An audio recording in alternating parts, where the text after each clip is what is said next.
Hi and welcome back. My name is Emily.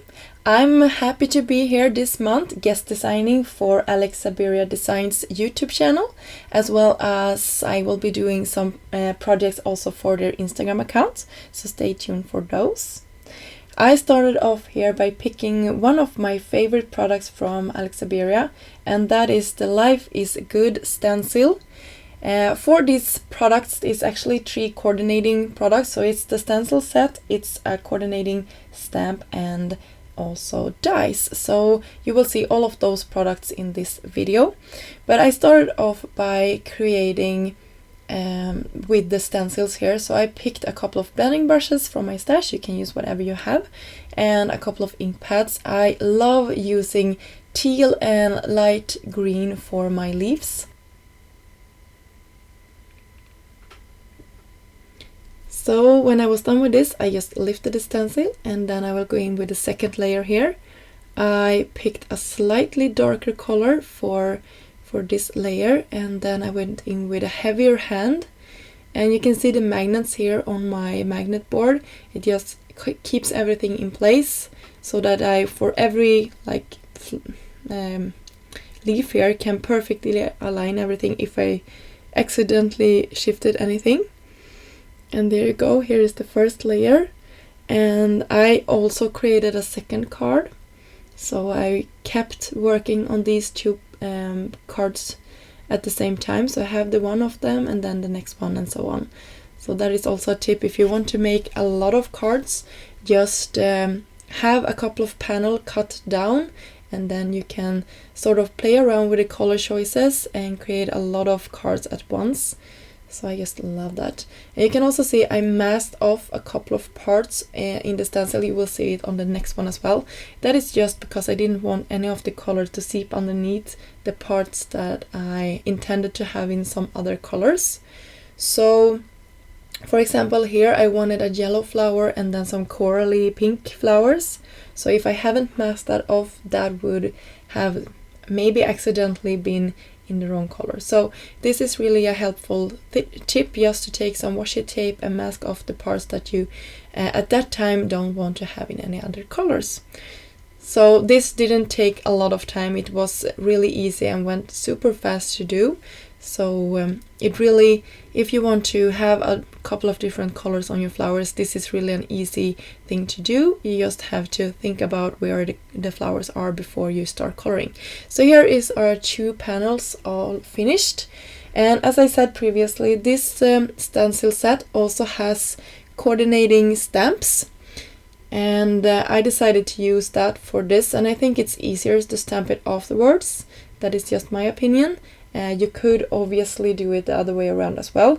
In that case, you would actually maybe have a little bit easier time recognizing what is flowers and what is leaves, but it was really easy to do with the stencil as well. So here it looks with a black outline, and then I will pick the other one, and I will do that in a slightly lighter color. I picked a gray one, and you can see everything lines up beautifully, but you could also leave it as is. I think that would be a neat look as well. But I'm lining this up once more, and then I will go in with that really light gray color, and that sort of makes this panel a little bit more of a soft panel than the first one we did. I think I actually loved the first one a little bit better with the hard black edges. And when I had all of my tools out, I decided to go ahead and stamp one more, and that one I colored in with my Copic markers, and that's the one you see on screen here. Here is also a look at the coordinating die. So I will cut out this one, and I will pop it up on another panel. I would do the same thing with the other ones as well. So I just run them to my machine. And this one for my panel here that I used my Copic markers for, I kept it as 1 layer card. So you can see I went in with another stamp set called Birthday Wishes from Alex Sabiria, and this one I really love. It's so fun that you can pair and match your stamps like this and just have them overlap slightly. That makes for a really fun look. So I like that. Super easy to do. And for my next one, as I said, I cut out the other two flower clusters that we did, and I will have panels for them.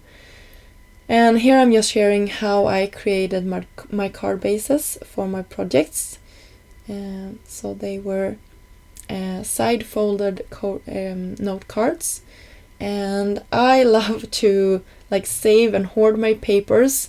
So I cut out the center part of a blue cardstock that coordinated with the flowers, sorry, not the flowers, the leaves and the sentiment. And then I just had that fun blue border.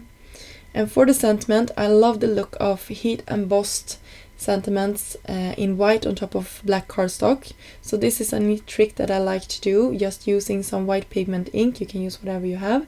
And in that way, if your embossing powder, or if you don't heat set this properly or get embossing powders not on all of the parts, it doesn't matter, it will show up as white as well. So I think my embossing has improved a lot since I started doing this. So this is a neat trick if you, as me, sometimes struggling with getting that perfect result with the white embossing powder on top of the black cardstock. I just like it. I think it works nicely. You are special in every way. So that stamp set also comes from that Life is Good stamp set that I have been working on for this video. And I just raised it up with some dimension. I just love dimension. And I also wanted to like make this card stand out a little bit more, so I went in with some sparkle to the center of my flowers. And you can use whatever you have in your stash. I just used that one. And here you can see for our last card, I will do a shaped card. So I'm once more using the large coordinating die here, and I will tape it to one of the edges, so you can see where we have our creasing in our panel here. I didn't cut all the way through, so I have a card base here that is shaped of this cluster, and then I will just attach it to our card base here, and we have a shaped card. Super easy and really fun, so I just love that. And by the way, this is the one with the gray stamping that we did. And Be Happy is another stamp from that Life is Good stamp set, so I just popped that on top. It could be perfect as a tag as well. So here are our projects for today's video. I hope you enjoyed it. Please leave a comment down below and tell us what you think, and if you're gonna try some of the things that I did in this video. And it would also help us out a lot if you could consider giving this video a thumb up.